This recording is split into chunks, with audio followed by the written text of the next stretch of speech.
என்னாலே முடியல. ஒரு ப்ரெஷர் அப்படிங்கிறது ஒரு மனுஷனுக்கு தாங்கிறதுக்கு அளவு இருக்குது. கடந்த 1 வருஷமாக இந்த பிரச்சனைகளுக்குள்ளே சிக்கிட்டு நான் ஒரு பிஸ்னஸை காப்பாற்றணும் ஒரே காரணத்துக்காக அத்தனை சிரமங்களையும் தாங்கிட்டு ஒவ்வொரு முறையும் அதை தாண்டி தாண்டி பிஸ்னஸை கொண்டு போயிருக்கேன். ஆனால் இன்றைக்கி எலெக்ஷனெல்லாம் தாண்டி உள்ள பிஸ்னஸை நார்மல் பண்ணி எல்லாமே செட்டில் பண்ணி ஒவ்வொன்றா டெவலப் பண்ணலான்னு யோசிக்கும்போது என்னை யோசிக்க கூட விடாமல், என்னை செயல்பட கூட விடாமல் மாற்றி மாற்றி வழக்கு மேல் வழக்கு போட்டு எல்லா விதத்துலையுமே டிஸ்டர்ப் பண்ணிகிட்டே இருந்தால் இதற்கு என்ன தான் தீர்வு? எனக்கு என்னென்னா ஒரு பெரிய லெவலில் மன உளைச்சல் இருக்கேன். இன்றைக்கி என்னென்னா மக்கள் நம்ம கூட இருக்கிறாங்கங்கிற ஒரே ஒரு காரணத்துக்காக மட்டும்தான் என்னால் நிம்மதியாக இருக்க முடியாத ஒழிய, மற்றபடி இன்றைக்கி செயல்பட ஒரு முயற்சி எடுக்கிற ஒவ்வொரு சமயத்தையும் தடையை ஏற்படுத்தி அதை டிஸ்டர்பன்ஸாகவே மாற்றிக்கிட்டு இருந்தால் இதுக்கு ஒரு தீர்வு எடுக்கணுங்கிறதான் இப்போ ஒரு காலத்தின் கட்டாயமாக இருக்குது. ஸோ அதனால் பல விதமாக நான் யோசிச்சுட்டு இருக்கிறேன். ஏன்னா வழக்கு மேல் வழக்கு போட்டு ஒரு ஏபி நான் அப்ளை பண்ணியிருந்தேன், அதுவும் இன்னைக்கு கேன்சல் ஆகி போச்சு.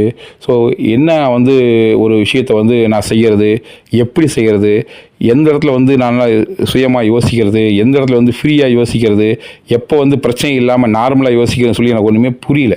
இன்றைக்கி நம்ம ஒரு மிகப்பெரிய ஒரு ஓட்டப்பந்தயத்தில் கலந்துட்டு ஓடும் பொழுது காலில் இரும்பு குண்டை ஒன்று கட்டி விட்டால் எப்படி இழுத்துட்டு ஓடுறது? ஸோ இந்த ஒரு மிகப்பெரிய கேள்வி எனக்குள்ளே இருக்குது. ஸோ இதுக்கு ஒரு முடிவு எடுக்க வேண்டிய தேவை எனக்கு வந்தாச்சு இன்றைக்கி.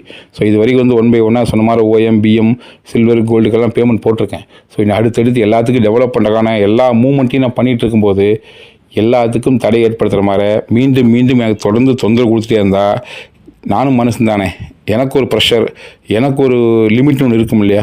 அந்த லிமிட்டை தாண்டி எனக்கு இன்றைக்கி ப்ரெஷர் பண்ணி போயிட்டுருக்கு. ஸோ எனக்கு என்ன பண்ணுறது ஒரு முடிவு எடுக்க முடியாமல் தடுமாறிட்டு இருக்கேன் நான். ஸோ ஆனால் இன்றைக்கி ஒரு நாளைக்கு ஒரு முடிவு எடுத்துருவேன் நான். இந்த விஷயத்தை இப்படியே கொண்டு போயிட்டு இருந்தால் சரியாக வராது. ஸோ ஒரு முழுமையான தெளிவோட ஒரு பிஸ்னஸ் பண்ணால் மட்டும்தான் அடுத்த லெவல் போக முடியும். இன்றைக்கி அரசாங்கம் நம்முடைய பிஸ்னஸை கரெக்டாக தான் நம்ம செஞ்சுருக்கோங்கிறத பல முறை நம்ம விளக்கம் கொடுத்துட்டோம். அது அவங்களும் பார்த்துருக்காங்க. இதில் என்னென்னா பிஸ்னஸை ஸ்டார்ட் பண்ணும்போது பெரிய எந்த கைட்லைன்ஸும் இல்லாமல் நமக்கு எது சரின்னு தோணுச்சோ நம்ம ஸ்டார்ட் பண்ணி செஞ்சோம்.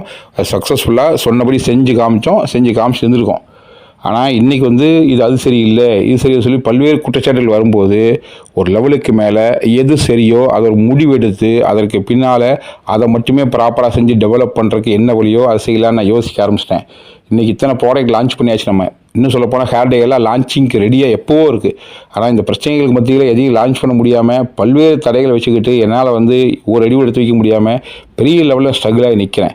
சரி நண்பர்களே, இப்போ இந்த ஆடியோ நீங்க கேட்டிருப்பீங்க. இந்த ஆடியோவிலே அவரை ஓப்பனாகவே சொல்றாரு, நான் மிகப்பெரிய ஒரு மன அழுத்தத்தில் இருக்கேன்.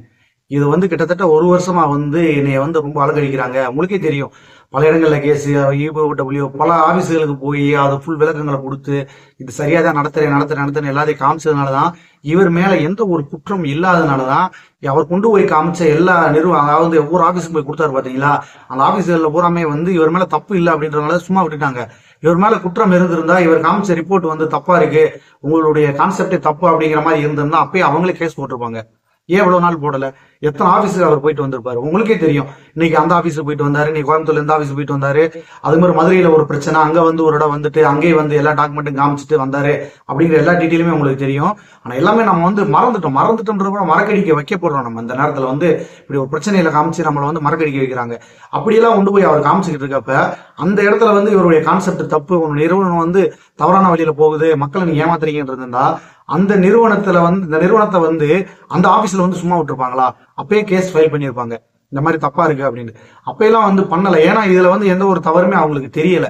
அதனால தவறுகள் எதுவுமே இல்லை அப்படிங்கிறதுனாலதான் அவங்க எதுவுமே கண்டுக்கிறாம விட்டுட்டாங்க. ஆனா அடுத்தடுத்து இதை எப்படிலாம் கொண்டு போகலாம் அப்படின்னு சொல்லி பிரச்சனைக்கு மேல பிரச்சனை அதிகமா கொடுத்து, கிட்டத்தட்ட இதுல நீங்களே கேட்டிருப்பீங்க, சில்வர்ல இருந்து கோல்டு வரைக்குமே அமௌண்ட் போட்டிருக்கேன் அப்படின்னு சொல்றாரு. அது எல்லாமே பெண்டிங்ல நிக்குது. கோல்டு வரைக்குமே அமௌண்ட் போட்டு பெண்டிங்ல இருக்கு. ஆனா அவங்களுக்கு ரிசீவ்ட் ஆகல. அதுதான் உண்மை. அதுக்கு அடுத்தது என்ன, கோல்டுக்கு மேல வரப்போ சிஎம்க்கு ஆட்டோமேட்டிக்கா அமௌண்ட் வந்திருந்திருக்கும். அந்த அமௌண்ட்டை நுப்பாட்டினா மட்டும்தான் இந்த பிரச்சனை பெருசாகுன்றதுக்காக தான் இவங்க அந்த நேரத்துல இந்த கேஸுகளை போட்டு பிரச்சனையை பெருசாகிறது கொண்டு வந்திருக்காங்க. ஏன்னா BM, OMல இருக்கவங்க அவ்வளவு பெருசா இது பண்ண மாட்டாங்க. ஆனா சிஎம்ல இருக்கவங்க தொகை அதிகமா இருக்கு. அதனால ஏதாவது ஒரு பிரச்சனை பண்ணுவாங்க அப்படின்னு சொல்லி அவங்க எதிர்பார்த்தாங்க. ஆனா எதுவுமே நடக்கல. ஆனா அதே வீடியோல அவர் சொல்லியிருக்காரு, இந்த மாதிரி எல்லாம் ஒரு மக்களுக்காக நம்ம ஒரு விஷயத்த கட்டமைச்சு நம்ம கொண்டு போயிட்டு இருக்கோம். இது ஆரம்பத்துல பாத்தீங்கன்னா நம்ம ஆரம்பிச்சிட்டோம், மக்களுக்கு ஒரு நல்ல வழியை காட்டுவோம் அப்படின்னு சொல்லி. ஆனா அந்த வழி கரெக்டா போறதுனால அது அடுத்த கட்டத்துல நகர்ந்து நிக்குது. அந்த நகர்ந்து நிக்கிறப்ப பல பேருக்கு பிரச்சனையா இருக்கும் அப்படிங்கிறது ஒரு சில பேருடைய டாட்டா இருக்கு. ஒரு சில பேர் என்ன செய்யறாங்கன்னா, இதை வச்சு காசு சம்பாதிக்க பாக்குறாங்க. இப்ப 2000 கோடி இருக்கு, எனக்கு ஒரு 100 கோடி கொடு அப்படின்னு கூட அவங்க கேட்டிருக்கலாம். ஏன் அவங்களுக்கு கொடுக்கணும்? நேர்மையா வந்து இருக்கவங்க, இவங்க வந்து மையத்துல வந்து இவங்க கொள்ளையடிச்சுக்கிட்டு போறாங்க, பாதி காசை வந்து இவங்க ஆட்டையை போட்டிருக்காங்க அப்படின்னா சரி, அதுல இருந்து ஒரு சின்ன ஒரு துண்டு ஒரு 5% கொடுத்து அவங்க வாய் அடைக்க வச்சிருக்கலாம். ஆனா அடுத்த கட்டமா என்ன நடந்துச்சு அப்படிங்கிறது நம்ம எல்லாருக்குமே தெரியும். கிட்டத்தட்ட வந்து 2500 கோடியில வந்து 2200 கோடி வந்து நமக்கு ரிட்டர்னே கொடுத்துருக்காங்க. இது வந்து அப்படி கொடுத்தாங்க இப்படி கொடுத்தாங்க அப்படின்னு சொல்லி பல பேர் சொல்லலாம். ஆனா கொடுத்துருக்காங்க, அதான உண்மை. அவங்க எந்த பணத்தையும் அவங்க வந்து கையாடல் பண்ணலையே, அவங்க எதுவும் வச்சுக்கலையே. அவங்க வந்து நீங்க சொல்ற வந்து கான்செப்ட் தப்பா இருந்தாலும் அது சரியான கான்செப்ட்ன்றத வந்து அவங்க வந்து நிரூபிப்பாங்க. கேட்டோம்னா இது வந்து உங்க பணத்தை தான் திருப்பி கொடுத்துருக்காங்க அப்படின்னு சொல்லி நீங்க சொல்லுவீங்க. எங்க பணமாவே இருந்தா அதை திருப்பி கொடுத்துருக்காங்களா இல்லையா? அவங்க வச்சுக்கலையே, அவங்க கரெக்டா தானே கொடுத்துருக்காங்க. ஆனா வந்து அடுத்தவங்க என்ன சொல்றாங்க, இது வந்து ஊழல், இது ஸ்கேம், இவங்க வந்து அங்க பதுக்கிருக்காங்க. கவர்மெண்ட் ரெக்கார்ட்லேயே இப்போ வந்துருச்சு கிட்டத்தட்ட 2500 கோடி அப்படிங்கிறது. அதுல வந்து பாத்தீங்கன்னா 118 கோடி வந்து அக்கௌண்ட்ல இருக்குங்கிறதையும் சொல்லியிருக்காங்க. 2200 கோடி வரைக்கும் வந்து ரிட்டர்ன் பண்ணிருக்காங்கிறத சொல்லியிருக்காங்க. மிச்ச அமௌண்ட் வந்து உள்ள வந்து இன்னும் ஜிஎஸ்டி இருக்கு, மற்ற இது இருக்கு. அந்த அமௌண்ட் போட்டதுல வந்து ரிலீஸ் ஆகாம இருக்கிற அமௌண்ட் எல்லாம் நிறைய இருக்கு. இதெல்லாம் கூட்டி கழிச்சு பார்த்தோம்னா கணக்கு எங்கேயோ போய் நிற்கும். கிட்டத்தட்ட இந்த நிறுவனம் வந்து இந்த 3 வருஷம் பார்த்தீங்கன்னா நல்ல ஒரு லாபத்துல தான் இருக்கு. என்னுடைய கணிப்பு கரெக்டா இருந்தா கிட்டத்தட்ட ஒரு 300 கோடி ரூபாய் லாபத்துல இந்த கம்பெனி போய்கிட்டு இருக்கு. இதுல வந்து யாரும் ஏமாத்தல, எல்லாருமே அவங்க அமௌண்ட்டை வந்து திருப்பி கரெக்டா கொடுத்துருக்காங்க, இனிமேல் கொடுக்க போறாங்க. இப்போ வந்து பாத்தீங்கன்னா எவ்வளவு நம்ம அட்வர்டைஸ்மெண்ட் பார்த்துக்கிட்டு இருக்கோம். நம்ம வந்து ஏதாவது பொருள் நம்ம வாங்கியிருக்கோமா? எந்த பொருளுமே நம்ம வாங்கல. இவ்வளவு பொருள் நிக்குது, அது வந்து எக்ஸ்பைரி ஆகிறதுக்கும் வாய்ப்பு இருக்கு. எவ்வளவு பொருள் வந்து தேக்கத்துல இருக்கு, அந்த பொருள் பூரா கெட்டு போச்சுன்னா யாருக்கு நஷ்டம்? கம்பெனிக்கு மட்டும் நஷ்டம் இல்லை, கம்பெனியில உறுப்பினராக இருக்க நமக்கு சேர்ந்து தான் நஷ்டம். ஏன்னா வந்து அந்த பொருளை நம்ம கையில வந்து கிடைக்க வேண்டிய ஒரு பொருள். இப்போ நம்ம கையில வந்து ஒரு 100 ரூபா வச்சிருக்கோம், அதுல ஒரு 10 ரூபா காணா போச்சுன்னா யாருக்கு நஷ்டம்? நமக்கு தான் நஷ்டம். ஆனா வந்து 10 ரூபா காணா போச்சுன்னு நம்ம பெருசா வருத்தப்பட போறது கிடையாது. ஏன்னா நமக்கு 90 ரூபா கிடைச்சிச்சுன்னு சொல்லி சந்தோஷப்படுவோம் நம்ம. ஆனா வந்து இதுதான் வந்து உண்மை. இதுல வந்து பாத்தீங்கன்னா இந்த பிசினஸ் வந்து நடக்க விடக்கூடாது. எந்த ஒரு பிசினஸுமே நடக்கல அப்படின்னா உள்ள வந்து ரொட்டேஷன் ஆகாது. ரொட்டேஷன் ஆகலனால அமௌண்ட் குறையும், அமௌண்ட் குறைஞ்சுன்னா யாரும் கொடுக்க முடியாது. இந்த ஒரு கான்செப்டை வந்து அந்த டீம் வந்து பண்ணிக்கிட்டு இருக்காங்க. ஆனா அதையும் தாண்டி இன்னைக்கு சில பிளஸான விஷயங்கள் வந்து நமக்கு நடந்துகிட்டு இருக்கு.